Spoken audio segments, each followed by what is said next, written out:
Hello, ladies and gentlemen. My name is Barry Coombs, and I'm presenting this session at Define Tomorrow 2021 that is all about your virtual infrastructure, what you need to be considering, and ultimately, if you look after that virtual infrastructure, if you're maintaining it, if you've got your strategy right, it should allow you the time to get on what matters to you and your business.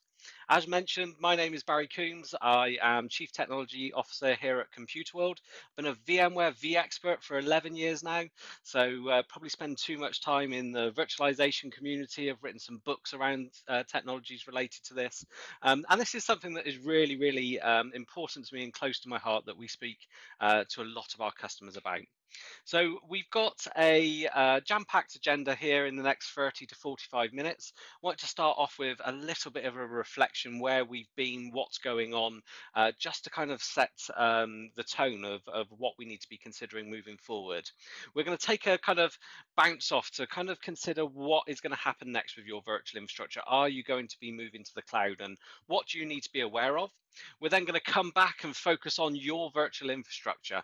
What needs to be considered? What should you be doing? What should you be aware of in terms of managing, keeping up to date, maintaining your virtual infrastructure? And then finally, we're going to have a look at software-defined data center.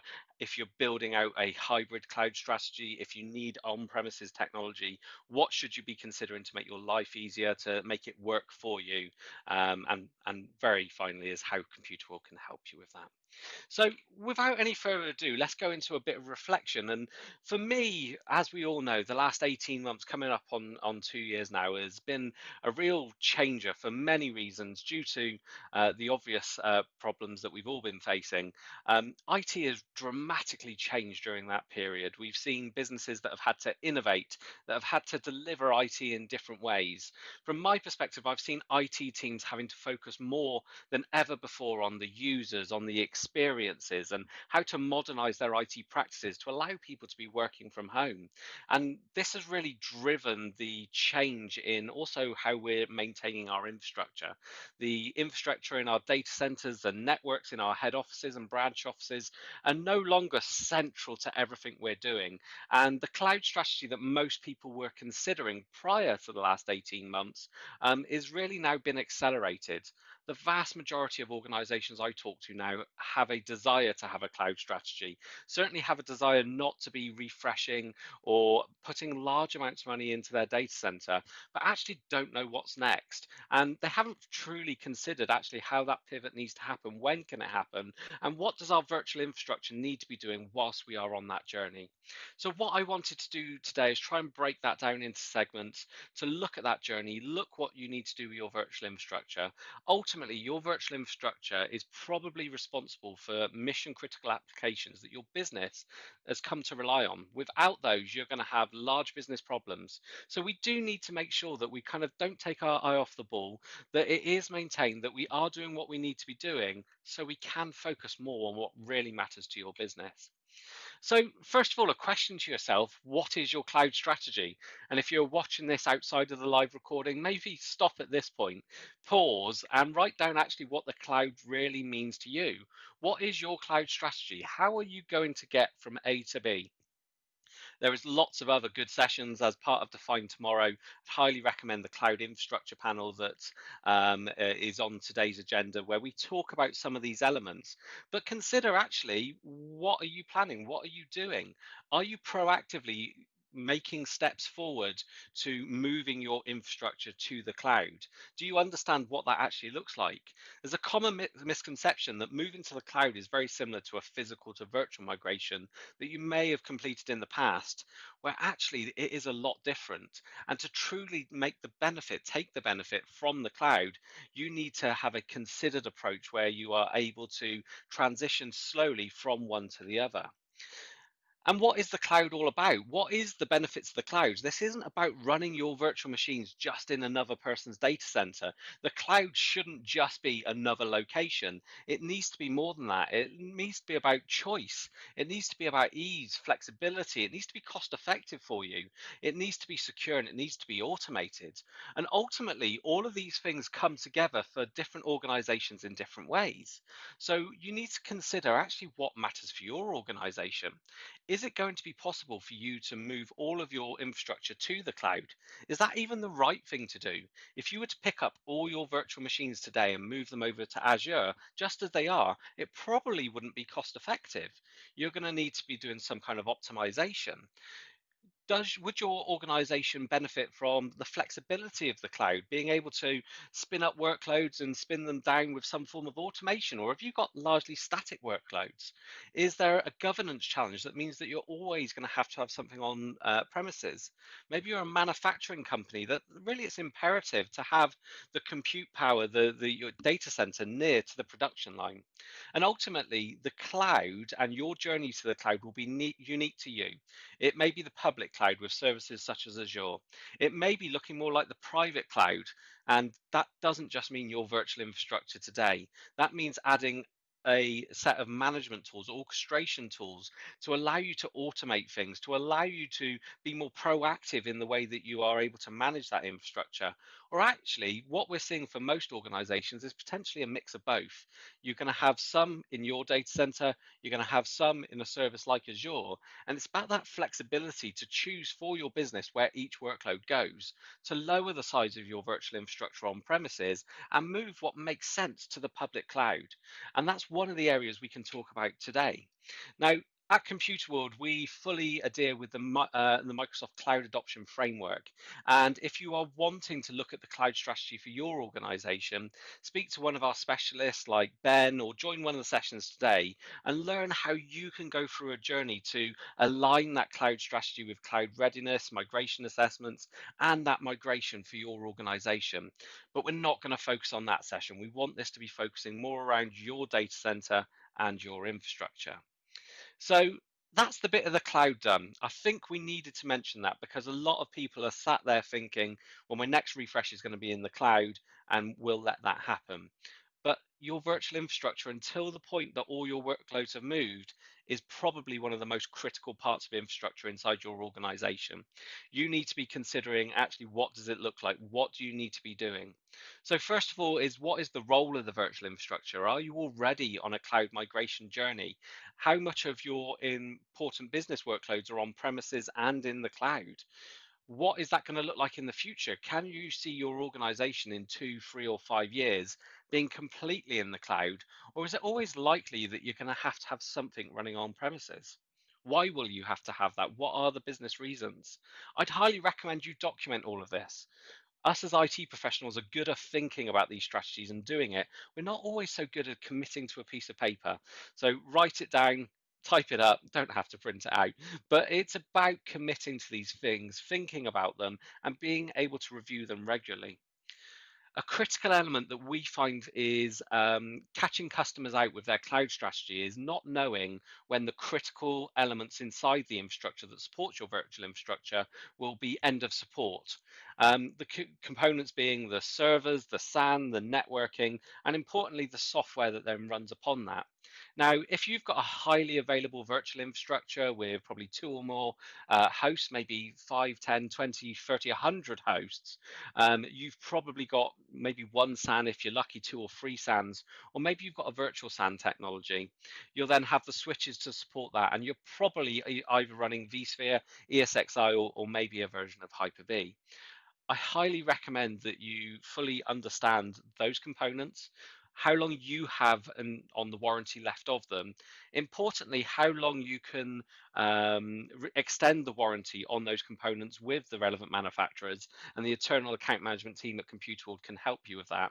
And then how long the version of the hypervisor you're running, such as ESXi, will be supported on that hardware configuration.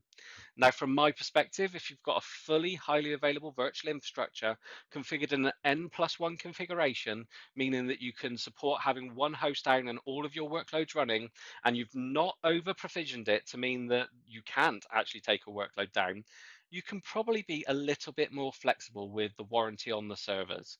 As long as they're still in VMware's hardware compatibility list, as long as you're still looking after them and replacing the components when you need to, you could probably afford for those servers to be out of warranty for a short amount of time. But for me, it's the component where your data is stored, the storage area network. So maybe if you're using an Equalogic or a Nimble or a FreePAR or something more newer, it's about understanding when that component will be end of life, when it will be out of support.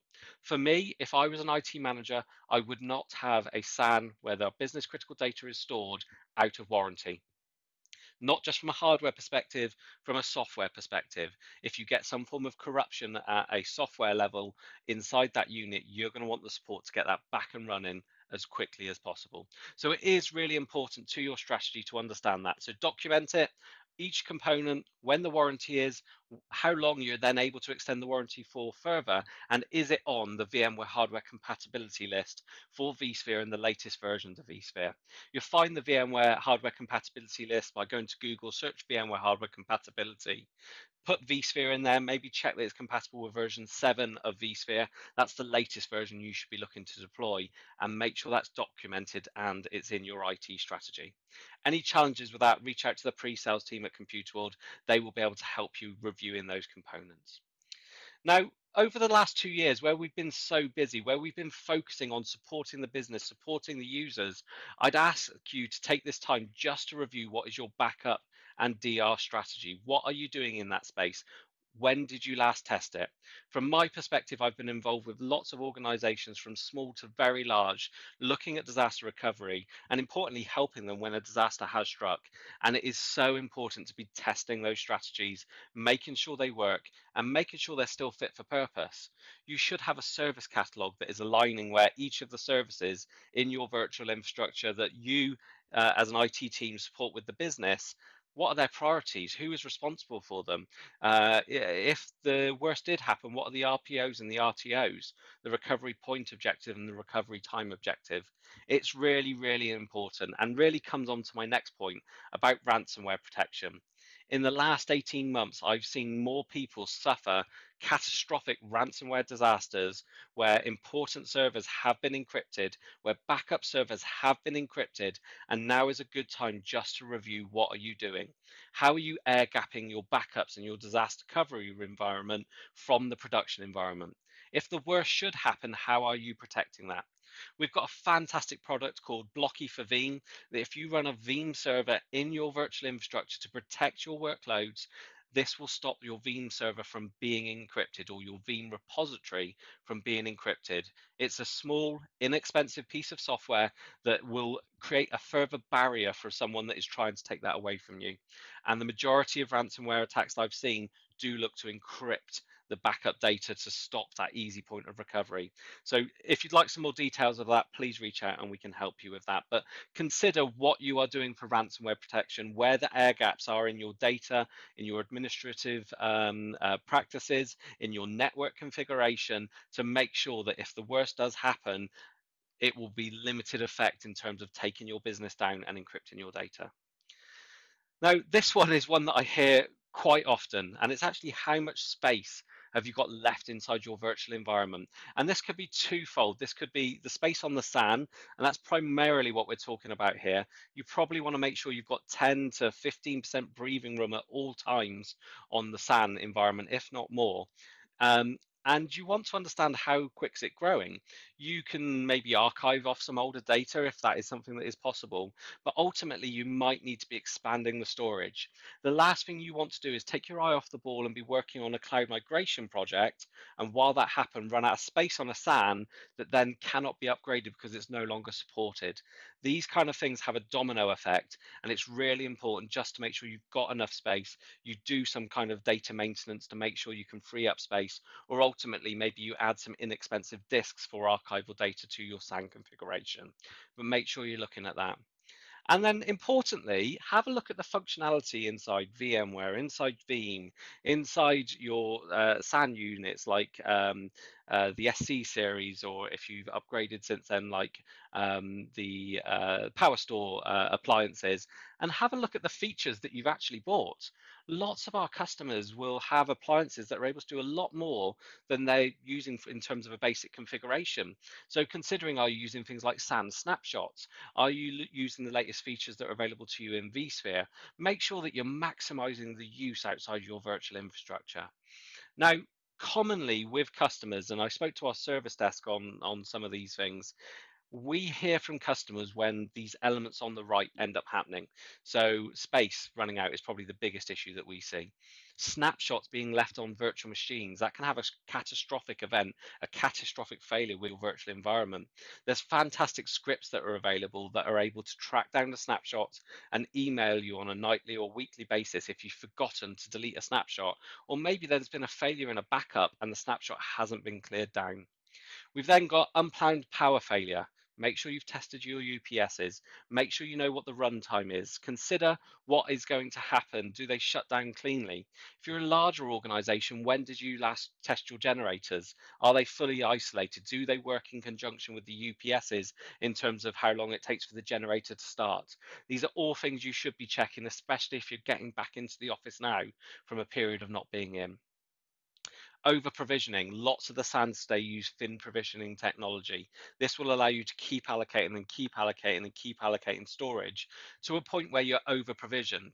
That isn't bad in itself, but if you're not monitoring it, if you're not keeping an eye on it, if you don't know at what point you're going to run out of space so your virtual machines start falling over, you could have a big problem. So it's definitely worth having a look at that.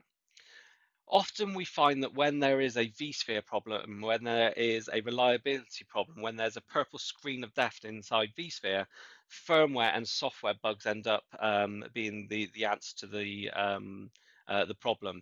They haven't been upgraded. The firmware on the network controller, on the SAN, hasn't been upgraded to give you not only the latest functionality, but the highest levels of reliability. So that's really worth looking into. And if your virtual infrastructure is now older in years, you may have had a configuration that was configured with USB or SD cards. And whilst at the time this was a common practice, it's now being advised to check upon the reliability of those components. Certainly new infrastructures that are deployed possibly won't have those configurations. So it's worth considering, actually, is it likely that my vSphere hosts may be failing soon because they've been built with a USB stick for the hypervisor with no redundancy and no reliability. So now is a good time to just take a look, take to reflect, do a bit of a health check on your virtual infrastructure. Maybe think about some of these things here. Write your own report, write these headings down, answer these questions yourself. Of course, if you want to, the specialists at Computerworld can help you come in, do these reviews, and help you set a strategy for that virtual infrastructure. But equally, this may be something you feel comfortable to do in-house. Now, as we prepare for the cloud, as we want to move to the cloud, there's a number of things that we can probably do to help us with that transition. And this one really, optimization or the housework of your virtual infrastructure is really important to make sure that you're kind of getting that virtual infrastructure into a good place, that it's tidy, that it's clean, that it's optimized, ready for that cloud migration, if that's the strategy you're going down. So I've already mentioned the service catalog. If you've not seen a service catalog before, send me or your account manager a message and I can give you a template free of charge. List all the services. So the way I like to think about this is ask the managers, ask the users what services IT provide, list those down, list the related VMs down, list the business need, the owner, the priority, the RPO, the RTO, and then reflect on what you are doing to protect those workloads. What are you doing to make sure in the event of a disaster you can bring them up within the necessary time for the recovery time objective? Make sure that your snapshot schedules on your SAN or your backup strategy allows you to get the recovery point objective that you need. But importantly, maybe this is a good time to consider what the journey is for each of those workloads. And once you have that service catalog, go, actually, okay, so you're a housing association, you've got a housing management system. This is going to be moving over to a software as a service platform. So as long as we're maintaining it, as long as we're looking forward to it at the moment, you can then move that over to that software as a service platform. Maybe you've got a team of in-house developers and they are developing sets of code. Maybe using containers or platform as a service for those elements might work for them. And that might leave you with a few kind of legacy systems, a few systems that really do need to run on virtual machines that you could look at the onward journey into infrastructure as a service with Azure, working with the specialists at Computerworld. It's a good time to also just review the allocated resources. Make sure you're right sizing the environment. If you bring up inside vSphere the memory usage graphs that are available inside vCenter, you'll have a look at the allocated memory and the active in use memory inside those graphs. You may find that some of your infrastructure is over allocated on things like CPU or memory by looking at these graphs, and by there you can right size them, and that will help you when you move over to the cloud. That will help you reduce the costs of running these virtual infrastructures in the cloud. So again, all of these things can be done today. They shouldn't take you too much time, and they will help you into that forward cloud journey. The next one is automation. We've got customers in two kind of different points. The first being that their virtual infrastructure is largely static. They don't do much of it day in, day out unless a new system is being deployed. Those customers maybe will be moving more to a software as a service world. They're going to move some elements over to infrastructure as a service, but it's not something they're doing on a regular basis. We have other customers that are constantly deploying new services, deploying new code from developers into the infrastructure, building out elements inside that infrastructure, doing daily checks to make sure that it's improving. And what I would urge you to is this is probably a good time to look at automation. Look at the tools that are available to you to automate some of those manual tasks. There's a great um, uh, phrase that I've heard used recently about human middleware. And this is if there is a business process revolving around technology that has a human in the middle of it for no apparent reason, remove that human middleware, see if you can automate it. So highlight the bottlenecks that are in your system. Have a look where approvals need to be done. You could look to automate those approvals. Have a look for human interaction. Remove those repetitive tasks and kind of get into the point where as an IT team, you're a service provider of technology to your business. So how could you get there? If you're a smaller organization, maybe you could leverage PowerShell and PowerCLI from a VMware perspective to write some very simple scripts or reporting tools, or leverage those that are already available in the community.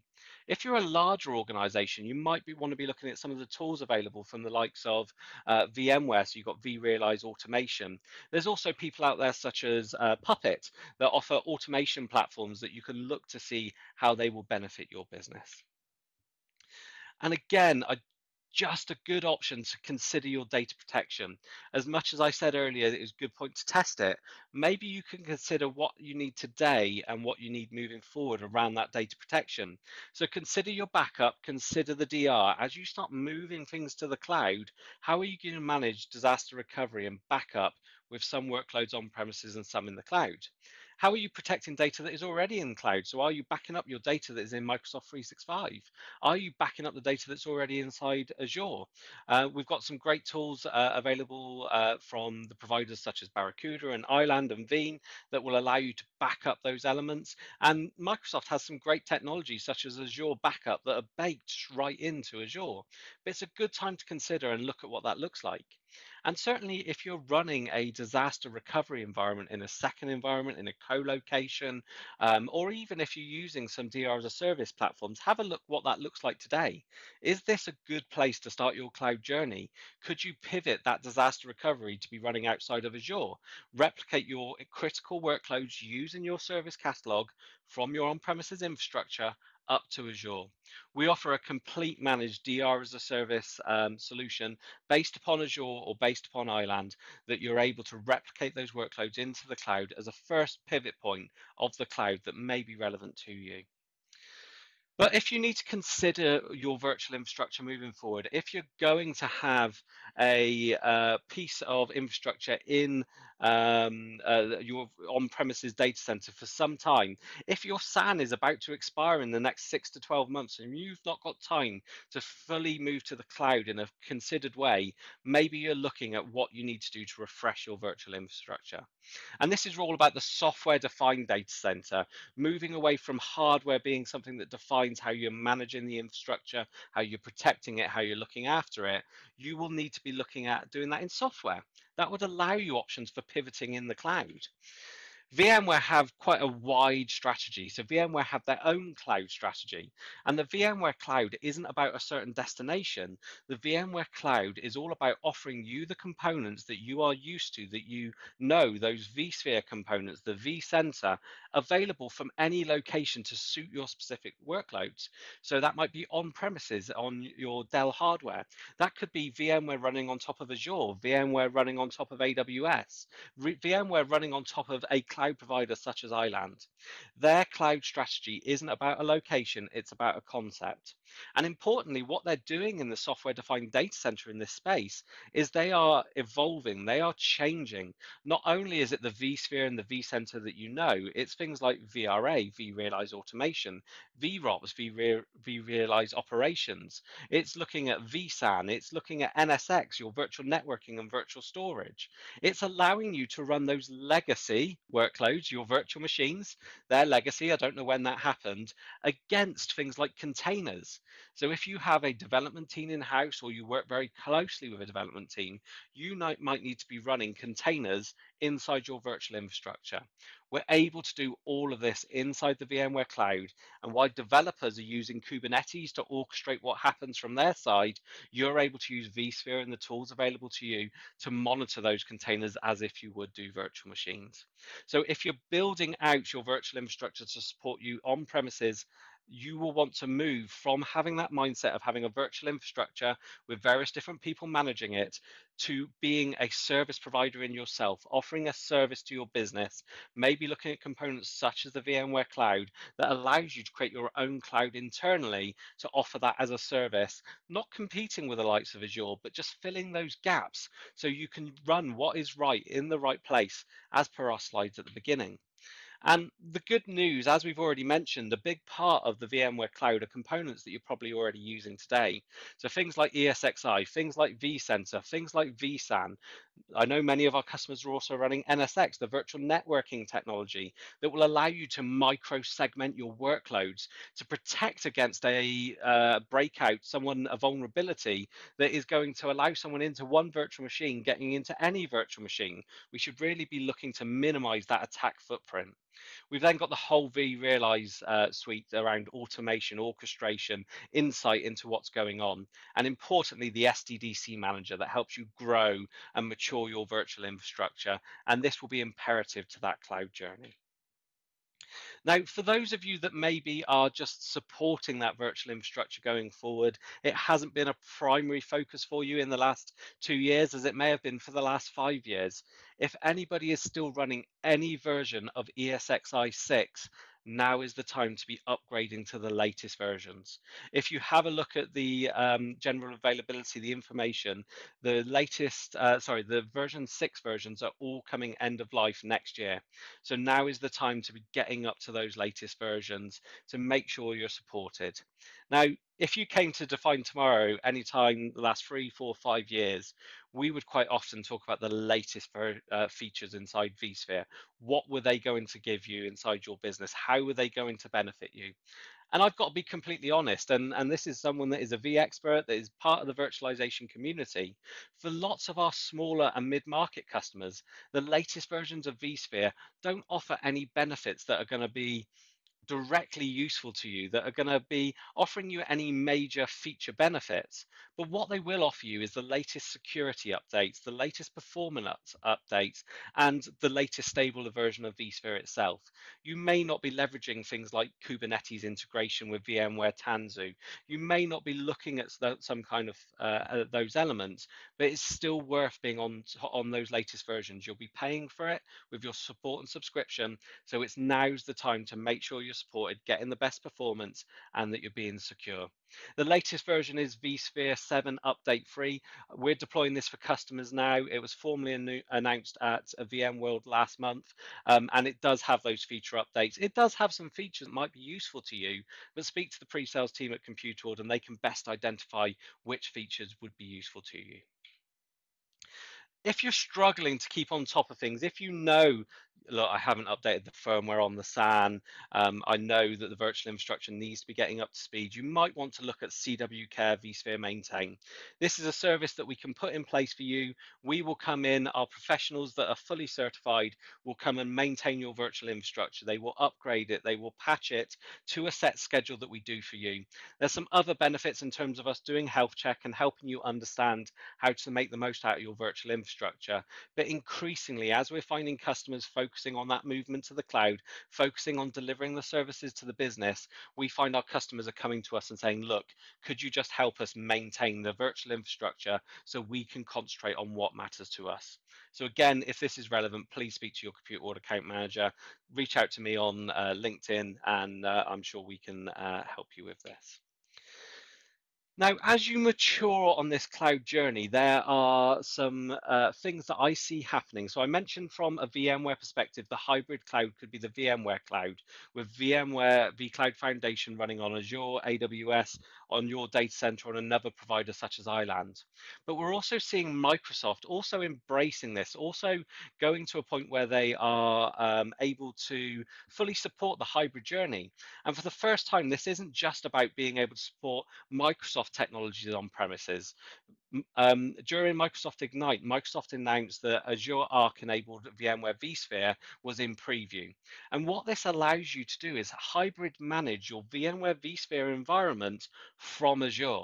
So as you start that transition, as you start looking to automate things in Azure using things like ARM templates, you're able to leverage all those features and functionality you've got in Azure. So maybe you're doing delegated access with things like RBAC and things like that. You are able to manage day-to-day operations in your on-premises vSphere environment through Azure Arc-enabled VMware vSphere. So the small appliance will sit in each of your virtual infrastructures. So if you've got multiple virtual infrastructures, this is a really good single pane of glass to be able to review what's going on across not only Azure, but those VMware infrastructures. You can do basic operations like stop, start, restart. You can edit VMs. You can change and reconfigure things like NICs and disks. And you're able to bring it all together, give delegated access to application owners or to developers. This is really, really interesting. And for me, this is what the future of hybrid cloud looks like. Now, the important thing to note, this is only in preview. We're currently evaluating how this may be used and this may help customers. So I highly recommend that you take a look at this and understand how you could leverage this inside your business. So, as we come towards the end of this session, I would ask you to go away and consider what is your strategy.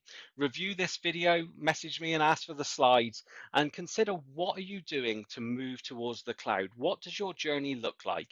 How long is it going to take you to get from A to B? And what are those milestones? Book a cloud strategy planning session with one of the specialists at Computerworld to understand your options on that journey. But whilst that's happening, make sure that you're looking after your virtual environment. It needs to be rock steady and managing those things while you are focusing on what's going ahead. So for me, this is look after your virtual infrastructure and it will look after you. On that journey, you're going to consider when things expire. Are you considering the common failure items? What have you done to mitigate and protect against those? And then we're going to start preparing that virtual infrastructure for the migration to the cloud. And if we're keeping a virtual infrastructure on premises, we're going to start to consider how can we deliver our own cloud on premises to make sure we're removing the human middleware and we're delivering the best service to our business. I really hope you found this session useful. There's lots of other good content on throughout the rest of the day. Make sure you check out the Computer World YouTube channel for more content after the event, and we look forward to hearing from you soon. Thank you for joining me.